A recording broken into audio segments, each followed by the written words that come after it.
TheMadQueen, and welcome to the Queen's Lair. As you can see, I am going to be talking about the Atlas whale.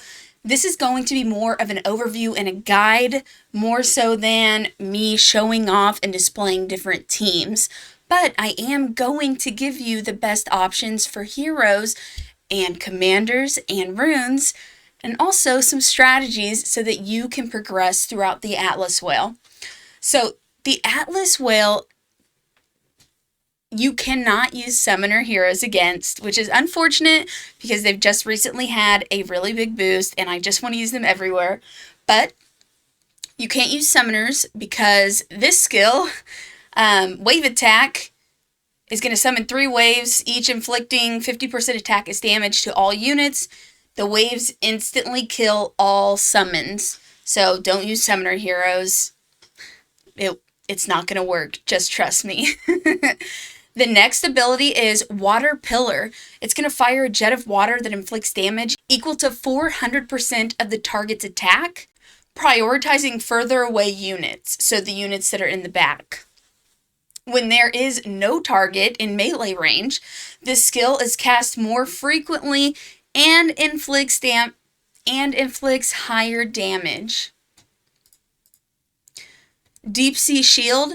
The Atlas whale gains 50 stacks of shield for 8 seconds. While the shield is active, all damage that the whale receives is going to be reduced by 80%, which is pretty significant. If all stacks are broken during the duration of the effect, the Atlas whale will become weak. While weak, damage received by the whale will increase with the number of times it's attacked. The faster the shield is broken, the longer the stun is going to last. And it's passive. The boss gains 10% attack every 30 seconds. So that means you're going to want to do as many attacks as fast as possible to this guy. That way you can ensure that he is being stunned. You don't want this guy to be alive not alive. You don't want him to be out of his not stunned state very often, because of course he's going to just get stronger and stronger and absolutely demolish your team. You are going to need at least, at the minimum, 1 hero that's going to help you survive. So that's going to be a healer like Mazarani, Serena, or Lyran. Lyran is never the best choice for a healer, but if he's your only one, that is the one you're going to need to use. Serena and Mazarani are both excellent. Mazarani is going to be able to boost attack and other things, and Serena is really going to be able to tank a lot of damage and also help keep your team alive overall. The Hunter class is going to be a really good class for this because they are able to fire a bunch of shots at once, and that's going to help us break this shield really quickly. Think of it kind of like the Disa Caves. It's not exactly like that, but you're going to need heroes like you would in the Disa Cave that are able to do a bunch of shots really quickly so that you can take off that shield as fast as possible, except there is going to be more layers of the shield here than there is in the Disa Caves.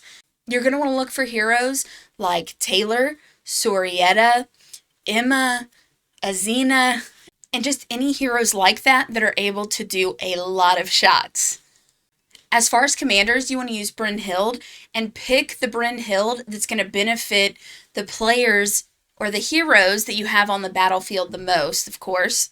As far as divine prototypes go, you're going to want to look to use, if you have them, the Prism Amulet, Praying Eyes, and Flashpoint, if you have those. Obviously, you're not going to be able to use all of those together, but those are going to be the ones that you're going to get the most benefit out of. I also want to mention that these bosses are really more so for later game players. That doesn't mean if you are a new player or you're in the mid game that you should not participate in these, because you absolutely 100% should. Just don't feel super let down if you're not dealing a ton of damage overall, because this is content that is more late game, and it's going to take some time to build up to the point where you're able to actually put in a significant amount of damage overall.